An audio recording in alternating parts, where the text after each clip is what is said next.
La mañana en directo.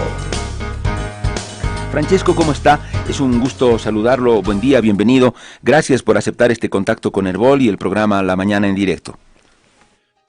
Buenos días, Pedro Saúl. El gusto es mío estar nuevamente con los oyentes de Radio Herbol en todo el país. Muy bien, Francesco. Yo decía que usted había publicado un artículo interesante en base a una documentación a la que usted ha accedido sobre el desempeño de la nacionalización. Francesco, bueno, le voy a pedir siempre que sus respuestas sean lo más precisas, concretas y breves posibles para que podamos optimizar el uso del tiempo. Francesco, uno siempre se pregunta ¿qué hay detrás de la nacionalización, los contratos, finalmente en lo referente a lo estructural del desarrollo del país? ¿Qué nos dejó la famosa bonanza y chorrera de plata que tuvimos por los precios internacionales de los hidrocarburos? Pero bueno, vamos por partes, Francesco. Usted accedió a un documento oficial que me imagino también ya es público, de yacimientos petrolíferos, que establece un poco con claridad y con cifras, finalmente, ¿cómo quedan en cuanto a números, a repartija de la torta, el Estado y las petroleras en el negocio del gas, la comercialización, la explotación? Francesco, ¿qué es lo central que usted ha podido establecer en este documento y de qué tipo de documento se trata? Lo escuchamos. Sí, no sé cuánto tiempo dispongamos, pero un breve recuento de cómo llegamos a la nacionalización. Podemos empezar directamente de los años de la capitalización, la ejecución del contrato de venta del gas a Brasil y la necesidad que tenía Bolivia de descubrir reservas. En ese contexto se abre con la ley de hidrocarburos anterior las puertas y ventanas para que empresas de nivel mundial puedan venir a Bolivia bajo un contrato, un régimen un régimen que prácticamente hacía que las petroleras manejaran el negocio y pagaran impuestos al Estado. Esto funcionó incluso demasiado bien en el sentido que se descubrieron muchas más reservas de las que se podían vender. Esto hizo que la magnitud del negocio ya escapara a los objetivos iniciales que eran encontrar gas para venderlo a Brasil. De esa manera, varias empresas se encontraron con reservas de gas que no tenían mercado. Es muy importante no solo explorar, sino también tener mercados para vender. Vino la idea de llevar el gas a California, el LNG, ¿te acuerdas? Pero surgió en la población el sentimiento que el Estado, Bolivia, se quedaba con muy poco. Todo este proceso llevó a una nueva ley de hidrocarburos que ya determinó cuál era el nuevo régimen de impuestos. Lo hizo, a mi criterio, se le fue la mano, porque con la regla que se impuso dentro del Congreso de 50-50, se mataron prácticamente campos pequeños. Después vino las elecciones del 2005. En el 2006, entonces, empieza la nacionalización, otro ciclo. El ciclo de nacionalización no añade nada a impuestos, son los mismos impuestos, solo cambia la naturaleza de los contratos e introduce una participación de yacimientos en las utilidades. Estos contratos son los contratos de servicios petroleros. Desde el 2007, en abril del 2007 que se firmaron, entonces empiezan a actuar en mayo de 2007, hasta junio de 2021 se recogen en ese documento que tú mencionabas, que se llama justamente Información Financiera de los Contratos de Servicios Petroleros, se recoge ya en un nivel, yo diría, sólido, científico, estadístico, lo que mirado año por año puede dar lugar a cualquier análisis. Uno mira un año que le ha ido mal a yacimientos y dice, ve, ese es todo un fracaso. Por otro lado, pueden mirar un año de gran producción. Te acordarás, Pedro Saúl, que llegamos a producir 60 millones de metros cúbicos días y algo como 60.000 barriles de condensado por día, que significó el auge, digamos, de la producción del petróleo. Pero en un arco de 14 años que van del 2007 a 2021, ya se pueden sacar conclusiones estadísticas a través del promedio del desempeño, de la performance de esta nacionalización. Por eso el documento es muy valioso a mi criterio, porque son cifras oficiales recabadas por la gerencia de contratos, de fiscalización de los contratos, que muestran varios elementos. Primero, varias variables. Primero, ¿cuánto ha sido la renta petrolera? ¿Qué es la renta petrolera? Francesco, nos habíamos quedado cuando usted comenzaba a desarrollar lo que encontró en este documento. Y usted decía, comencemos por la renta petrolera. ¿Qué devela este documento en lo referente a la famosa renta petrolera? Francesco, adelante. Hay que tener precisión con los términos que se hablan. El negocio petrolero significa extraer gas, y esto tiene un costo, transportarlo hasta los lugares de consumo, si es mercado externo, a las fronteras, si es mercado interno, a las ciudades, a las fábricas, a las termoeléctricas, etc. Y, por tanto, todos estos gastos hay que restarlos de lo que se obtiene de la venta, de la comercialización. En números redondos, hablamos así, se vendieron en estos 14 años como 54.000 millones de dólares. Esto es el ingreso que ha tenido el Estado por la venta de los hidrocarburos. Como el Estado es el dueño de los hidrocarburos, ha obtenido esto. De estos, pero hay que descontar todos los gastos para poder comercializarlos. Estos gastos se componen de gastos que asume el Estado, como son el transporte, la compresión, pero también los costos de producción que están a cargo de las empresas que operan los campos. Por eso, una parte de ese dinero hay que darlos a las empresas. ¿Y bajo qué forma se dan? Bajo tres formas. La primera forma son los costos recuperables por operación. Es decir, para dar continuidad a la extracción del gas se necesita pagar sueldos, comprar insumos, una serie de cosas, ¿verdad? De infraestructura, lo que sea. Muy bien, estos son los costos recuperables. Después hay un segundo ítem que son la recuperación de las inversiones. ¿Por qué? Porque para encontrar el gas han tenido que perforar y no solo, una vez encontrado y perforado hay que hacer una serie de plantas de separación, de adecuación, etc. Estas inversiones que sirven para producir el gas tienen también que recuperarse. Ahora vamos a dar los números de esto. Aquí lo tengo, están en el documento muy claro. Los costos de operación, es decir, los costos recuperables por dar continuidad a la producción, llegaron a 4.353 millones de dólares. Y la amortización de las inversiones realizadas, 7.665. Como ven, mucho más se pagó a las empresas para recuperar las inversiones. Estas inversiones no son solo al comienzo para descubrir el gas en un campo, sino también para perforar otros campos, aumentar la producción, mejorarla, etcétera, etcétera. Grosso modo, estamos hablando de un 36% que se ha ido en gastos de operación y un 64% en recuperación de inversiones.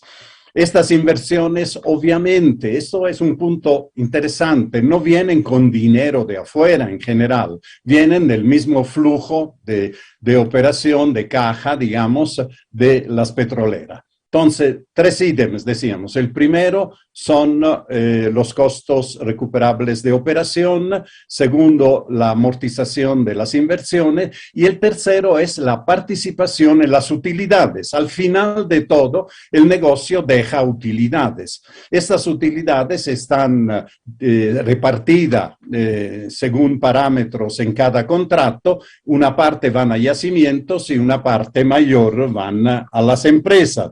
De hecho, las empresas se llevaron la mayor parte de la participación. Solo para tener una idea, la participación en las utilidades de yacimiento, según el documento, fue de 6.425 millones de dólares y del titular 8.387. En proporción, 43% de las utilidades las agarró yacimientos y 57% las empresas. Por tanto, una vez que uno ha vendido el gas, tiene que repartir los costos recuperables de operación y de inversiones a las empresas y la parte de utilidad, y queda, todo lo que queda es la participación del Estado. Esto se llama la renta petrolera. La renta petrolera entonces es todo menos una vez que uno quita todos los gastos. Esta renta petrolera llegó a 40.000 millones de dólares. Hay que entender que el negocio del gas genera otros ingresos. Hay impuestos que no están contemplados en el IDH, en las regalías, por ejemplo, impuestos sobre utilidades, patentes, otras cosas, y esto evidentemente abulta un poquito más. Entonces, 40.000 fue la renta petrolera. A estas alturas hay dos parámetros que son muy importantes. El primero es cuánto se quedó, con cuánto se quedó el Estado y cuánto le correspondió a las empresas. Con la nacionalización se habló que se revertía el supuesto, la supuesta división 18%, 82% a favor de las empresas, ahora era 82% a favor del Estado y 12%. No era verdad lo primero y no es verdad lo segundo. ¿Por qué? Porque el porcentaje de los costos es mayor. Lo que nos dice este documento es que el Estado se queda con el 74% de los ingresos, quitando los costos de producción. En otras palabras, de cada $100 que se venden, 74 son para el Estado y 26 para las empresas. Es un porcentaje bastante elevado, yo diría. Se pensaba comúnmente que se hablaba de 50-50, ¿verdad? El negocio debía ser 50-50, pero con la participación de yacimiento, los demás impuestos, se pensaba que podía subir a 65-70. De hecho, hay años en que subió más y años en que disminuyó. En promedio tenemos 74%. 74 de cada $100 van al Estado bajo forma de IDH, de regalías, de participación de yacimientos en las utilidades, patentes y otros impuestos. Y 26% van a las empresas.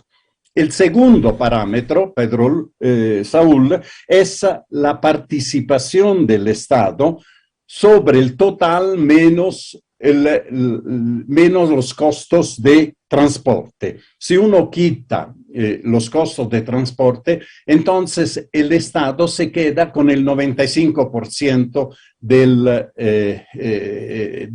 las ventas, de la comercialización. Esto es un parámetro realmente elevado. Son diferentes maneras, diferentes fórmulas para calcular. La que normalmente hablamos es la participación del Estado menos los costos de producción. Esto tiene un nombre que se llama, ahora te lo digo técnicamente, perdón un ratito. Bueno.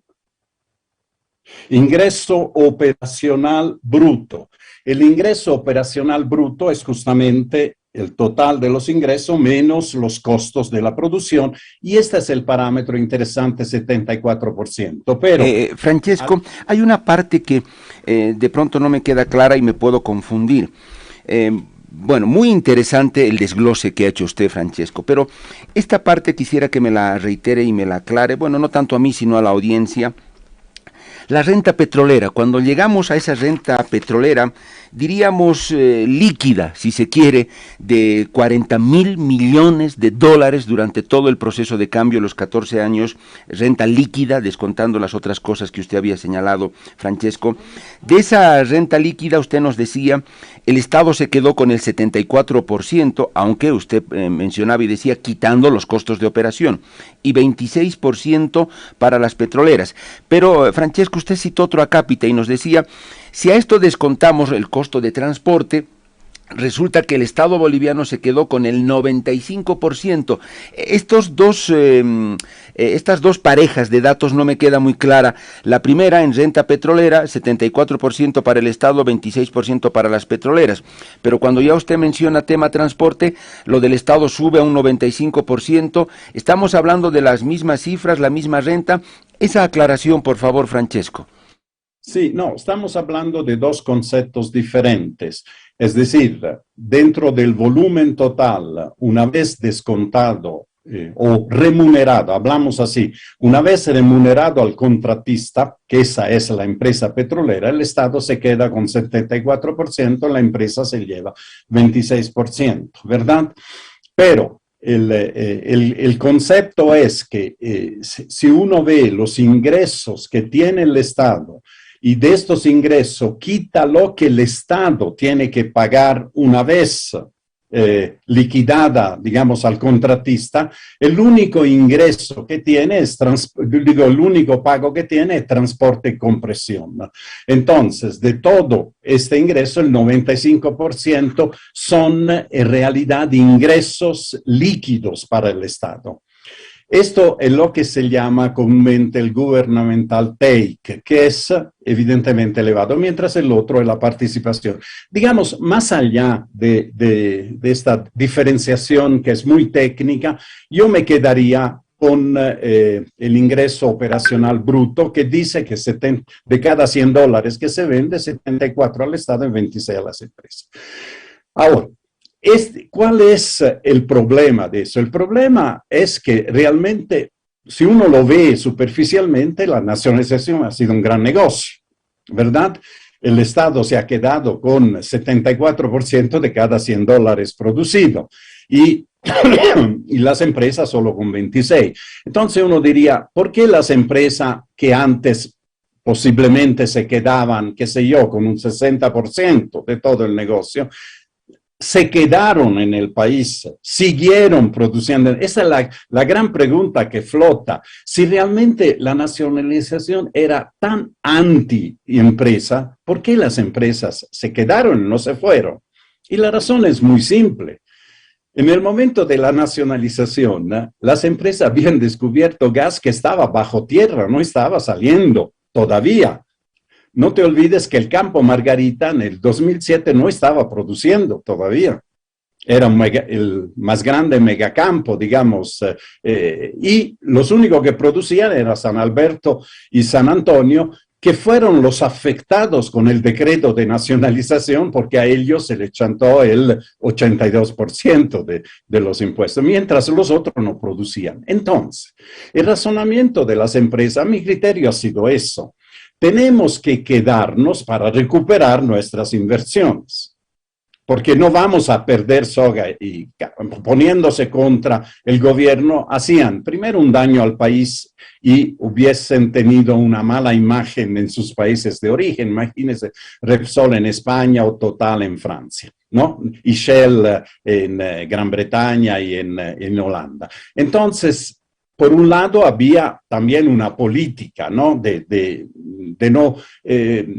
no combatir, de no dañar a un país pequeño. Pero por otro lado, buscaron las condiciones adecuadas para poder recuperar. Eso lo han hecho con el contrato de servicios petroleros y los contratos de operación que les han permitido recuperar. Hemos visto los números, no los voy a repetir, una gran parte, digamos, paulatinamente, según las normas, de las inversiones que ellos habían hecho incluso antes del 2007. Tener un ingreso o una devolución de los costos recuperables, que los primeros años fue más bien blanda la revisión, la fiscalización, después se pusieron más estrictos, pero no vale la pena mencionar eso, y una buena tajada de las utilidades. Francesco, no sé si le fue bien al Estado, al gobierno, está bien en el pedazo de la torta que obtuvo de la renta petrolera, pero ¿y la exploración? Creo que nadie la hizo, y no sé si ahí está uno de los fracasos o el gran fracaso de la nacionalización, Francesco. Sí, hay que entender primero una cosa, que los grandes ingresos que se obtuvieron en los últimos 14 años, hasta el 2021, fueron básicamente obra de la ley de hidrocarburos 3058 y no de la nacionalización. Esto hay que tenerlo bien claro. La ley de hidrocarburos fijó 50-50, fijó el IDH, la distribución y todo lo demás. Eso permitió mayores ingresos, pero también hipotecó, en un cierto sentido, el futuro del sector, en cuanto el 50-50 aplicado a un megacampo resulta. Han estado trabajando y hay que entender que por el año 2005-2006 casi el 90% de lo que se producía venía de los megacampos. Este porcentaje ha ido bajando con el tiempo. Pero hay una serie de campos que son pequeños, son medianos, no dan económicamente, comercialmente, para pagar 50%. Si uno produce 400 barriles de petróleo, no puede entregar 200 barriles y con los 200 todavía pagar impuestos, patentes, etcétera, y tener una utilidad. Y encima este petróleo se lo compran a un precio político, que son el precio de refinería. Entonces, ya estaba mal. ¿Qué hizo la nacionalización? La nacionalización cambió los contratos que eran de operación a contratos de servicios petroleros, pero no obligó, era lo que tú decías, y vamos al primer defecto, que yo diría, hay 3 defectos. Este es el primero. El primer defecto es que no comprometió a las empresas a reinvertir, por ejemplo, utilidades en exploración. Y tal vez la razón fue que se creía que había infinito gas. Había tanto gas que durante muchísimos años no había necesidad de explorar más. Se podía estar aprovechando, explotando lo que se tenía. Y eso sucedió hasta el 2015, cuando la producción empezó a bajar. Ahí recién el gobierno se dio cuenta y trató de poner un parche al problema, y el parche fue la ley de incentivos petroleros, pero llegó tarde, llegó mal hecha, y lo único que obtuvo es disminuir el IDH a las regiones y a las municipalidades. Entonces, esto fue el primer problema. No se preocuparon en los contratos de servicios petroleros para el futuro, más bien lo que se preocuparon de tener más dinero a través de la participación de yacimientos en las utilidades. Este es el primer defecto. El segundo defecto que tuvo el diseño de la nacionalización fue la acelerada monetización de las reservas. Acelerada monetización significa que incluso se superexplotaron, ¿no?, los campos para cumplir con los compromisos externos de Argentina y Brasil, y haciendo que la vida útil de los campos se reduzca. Los campos tienen una vida normal, pero si uno los sobreexplota, la vida útil se reduce. El campo San Alberto, ya sabemos, es un campo, en este caso, pequeño. Ha llegado a ser un campo pequeño de lo que era el principal campo productor del país. Es decir, se ha declinado su producción, se han vaciado las reservas y ahora está en una fase de cierre, podríamos decir, de cómo cerrar ese campo, y posiblemente Petrobras lo devuelva a yacimientos para que se ocupe de limpiar la casa. Esto fue el segundo defecto. Y este defecto para mí tiene un tema de ética generacional. ¿Qué derecho tiene una generación? Porque estamos hablando de una generación. Desde el año 2000 al 2030 es una generación. de aprovecharse de una riqueza nacional. Solo ella, sin pensar que después de nosotros vendrán nuestros hijos, nuestros nietos, nuestros bisnietos. Es decir, falta un poco de conciencia de que los recursos naturales no pertenecen a una sola generación, sino pertenecen al país presente, pero también futuro. Es el esfuerzo del pasado que se aprovecha en el presente, pero pensando en el futuro. No se pensó en el futuro cuando no se apoyó o no se exigió la exploración y también porque se monetizó rápidamente estas reservas. Estos son dos. Y el tercer defecto es que la cantidad de plata que ingresó, sobre todo en el periodo 2013-2016, que fueron los años realmente de la bonanza, sobrepasó las posibilidades de gastos del Estado. La posibilidad es como si uno del día a la noche ganara la lotería. A ver, Pedro Saúl, tienes $1 millón, mañana. No vas a poder gastarlo en una semana ni en un día, a menos que empieces a hacerte salir humos de la cabeza, empiezas a comprar mansiones acá, en Miami, en Varadero, qué sé yo, donde sea, en Punta Cana. O comprarte una avioneta, o hacerte un museo a tu gusto y placer, es decir, gastar y gastar, y no solo gastar, sino también al tener plata, cuando uno tiene plata, va al banco, el banco le presta, ¿no es cierto?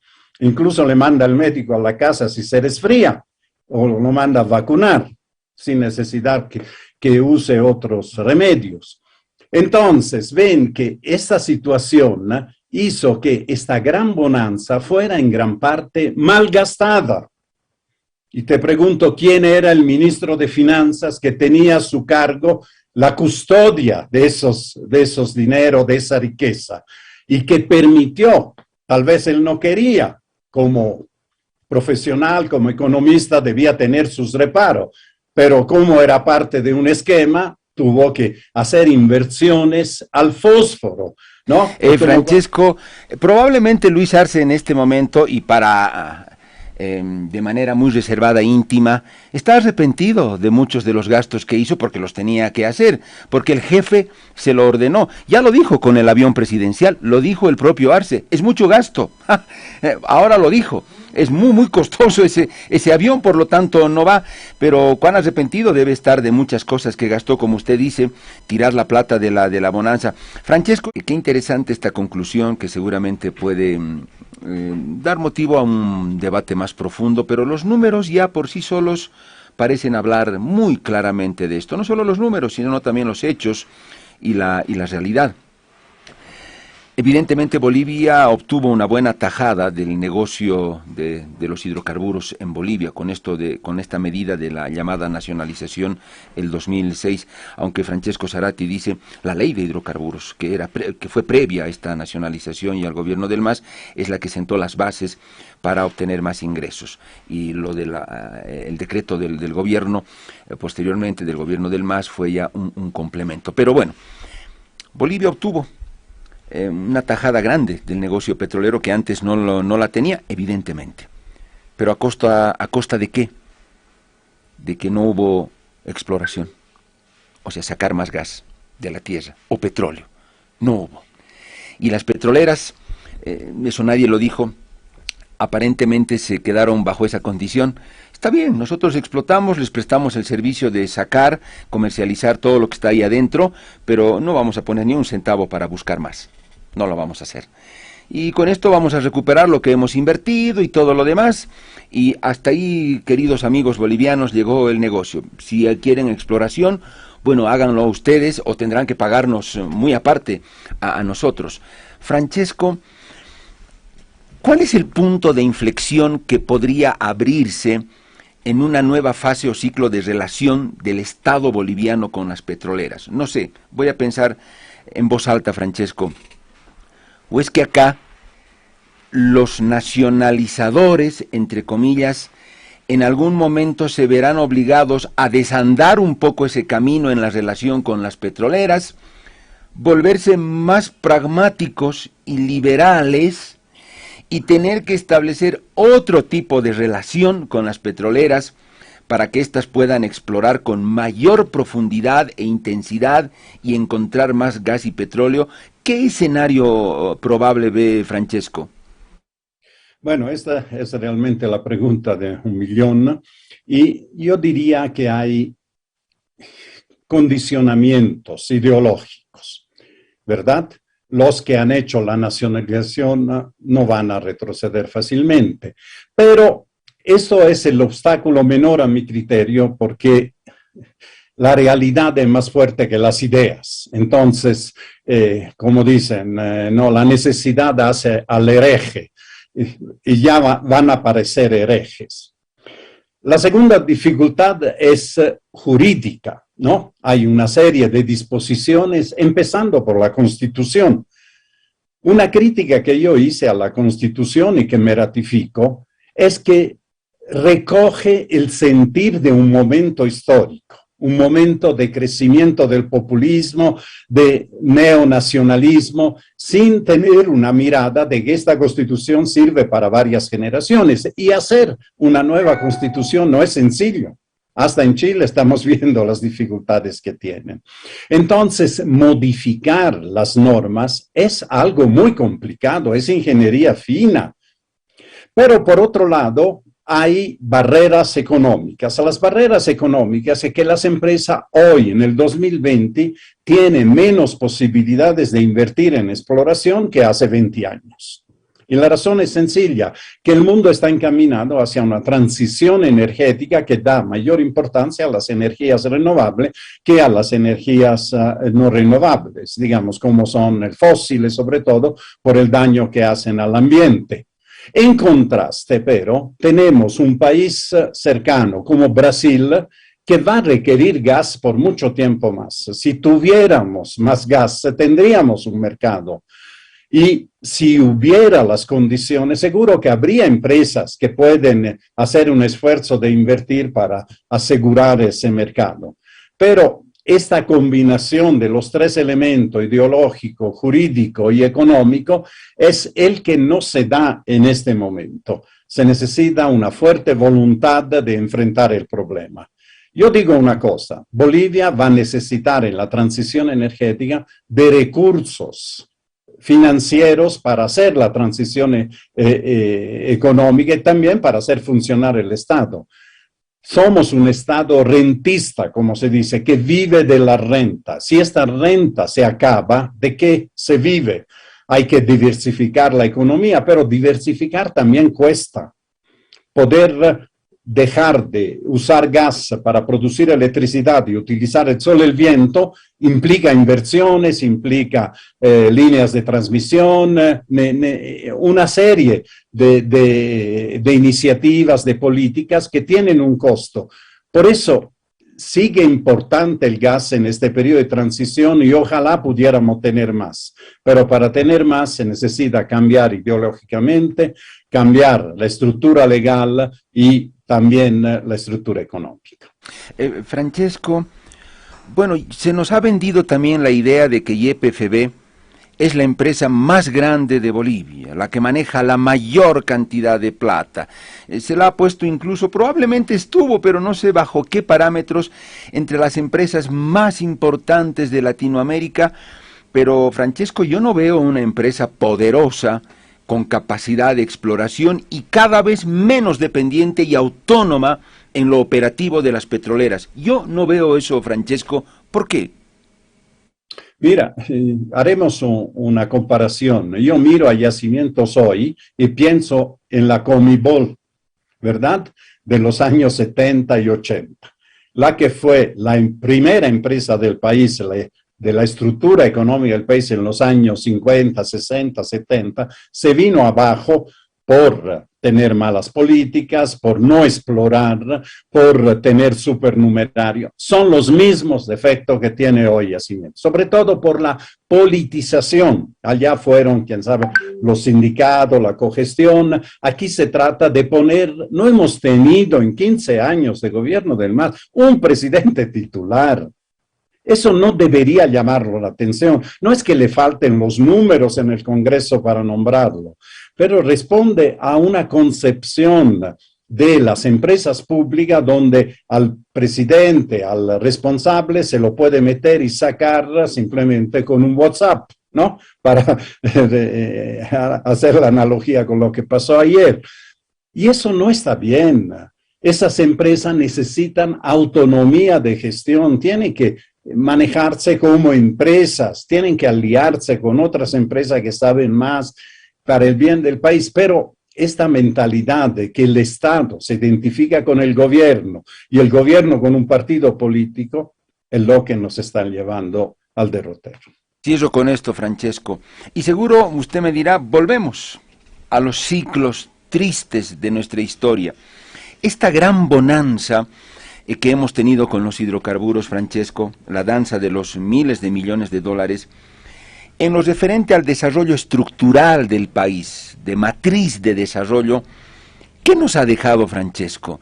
Yo siempre me pregunto eso, alguna industria con una gran perspectiva de prosperidad que ya nos esté generando divisas, que haya ganado y copado mercados en el exterior, que exporte, que se esté expandiendo. Eso era lo que uno esperaba de la nacionalización, pero en lo referente a desarrollo estructural, matriz del país, ¿qué nos ha dejado esta bonanza de los hidrocarburos?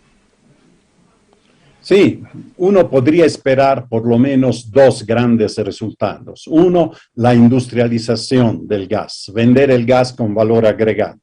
La idea de hacer planta de urea no es mala. La ejecución de esa idea ha sido pésima, empezando por el lugar, haciendo intervenir criterios políticos en lugar que técnicos. Sabemos quién decidió dónde tenía que estar. No fueron ingenieros, no fueron economistas, no fue un equipo técnico, fue un equipo político, ¿no? Para dar gustitos de poner las cosas en un cierto lugar cuando era el lugar inadecuado, y la historia nos ha dado razón. Y la segunda es que las bonanzas sirven también para pensar en el después de la bonanza, es decir, en hacer cambios de modelo. El modelo rentista ya no da más. Los que sueñan que el litio va a reemplazar el gas, sueñan quimeras, realmente, son sueños que no se van a hacer realidad. Bolivia va a tener un futuro diversificando su economía.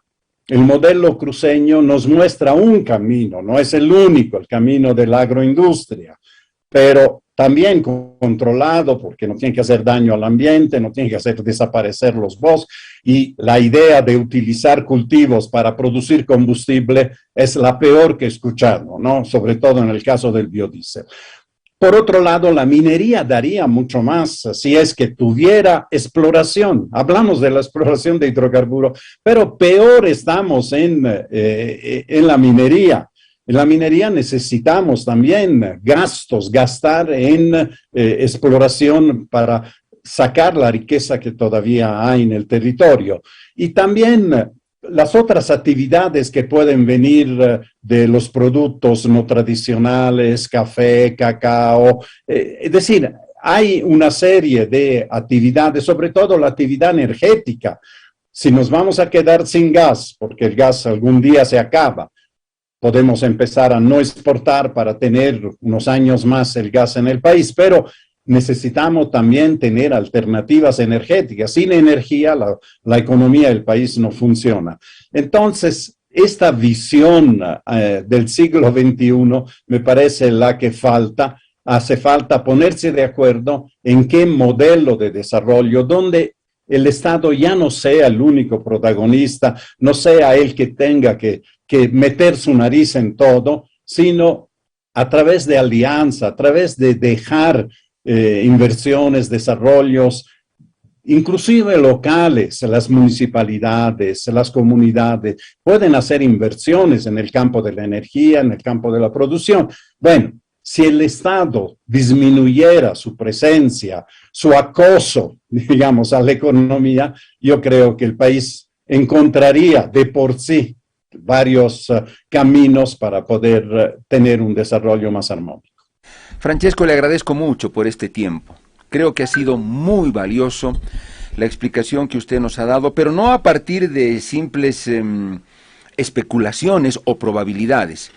Usted ha accedido a un documento de YPFB que un poco, por primera vez creo, abre la ventana y nos muestra estas cifras y datos de cuál fue en realidad el fondo de la nacionalización, las cifras y todo lo demás.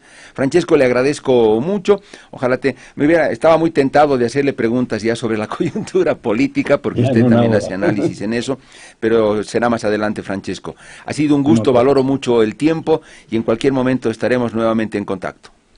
A ti felicidades por tu profesionalidad y también un saludo y deseos de un gran año para todos los oyentes de Radio Herbol. Gracias a Francesco Zarati, físico, analista. Bueno, insisto, Herbol y nuestro programa lo que quieren siempre es intentar desentrañar cosas, temáticas, y no quedarnos solamente en la superficialidad y en el discurso rutinario. Ir un poco más allá. Y creo que en esta entrevista con Francesco Zarati hemos podido ir un poco más allá para comprender ese gran misterio de debate ideológico, muy pocas veces técnico, pero sí muy ideológico, de lo que fue la nacionalización. ¿Fue o no fue? La conclusión, por todos los datos que ha dado Francesco Zarati, pero reitero también por la realidad, ya han pasado 14, 15 años del proceso de cambio y hay hechos reales y contundentes. Y esos hechos parecen llevarnos a una conclusión ineludible. Evidentemente, Bolivia obtuvo en la denominada nacionalización muchos más ingresos por parte de las petroleras. En la torta, la tajada que se llevaban las petroleras, evidentemente les reducimos el tamaño de su pedazo de torta, se llevaron algo más pequeño, el Estado se llevó un trozo más grande, eso es cierto, pero el costo, ahí viene la gran pregunta y el gran dilema. ¿A qué costo? Al costo de que no hubo exploración de hidrocarburos. Así de simple. Nunca llegaron los océanos de gas.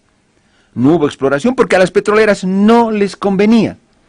Y el Estado no se preocupó por cerrar esa parte del acuerdo para que ellas reinviertan por lo menos una parte de sus utilidades en la exploración. No lo hicieron. ¿Y cuál es la mejor prueba de eso? Que bajaron nuestras reservas. Ahora estamos en la necesidad de encontrar más gas. En algún momento Brasil o Argentina se quejaron porque no les cumplimos con el cupo correspondiente. ¿Quién exploró? ¿Quién buscó más gas y petróleo? Nos dedicamos a cobrar, sí, y a cobrar mucha plata, solo cobrar y cobrar. Pero reponer esa plata, ¿quién lo hizo? Ese aspecto parece ser un fracaso en la nacionalización, en la llamada nacionalización de los hidrocarburos.